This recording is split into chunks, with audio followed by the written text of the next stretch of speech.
Let's make an egg carton vase. You will need egg cartons, scissors, some glue, and paint if you want.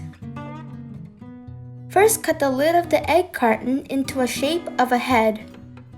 If you need help cutting the egg carton, ask your parents for help.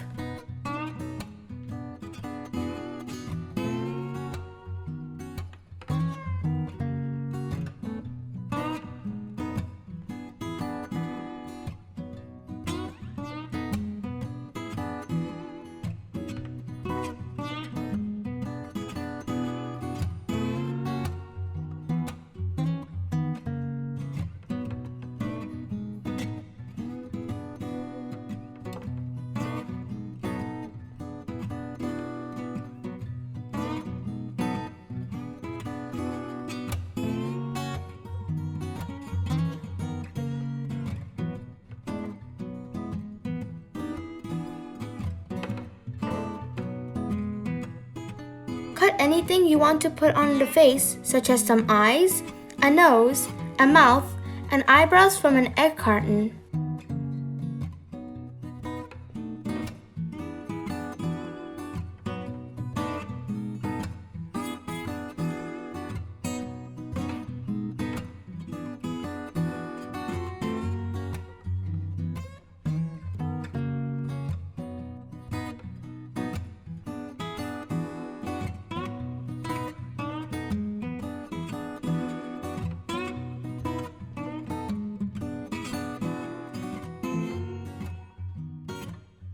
Glue them in a good position to the face.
If you want, you can color it. Great! Do you want to try it with me? It will be fun. I hope you enjoy it. See you in the next video. Bye!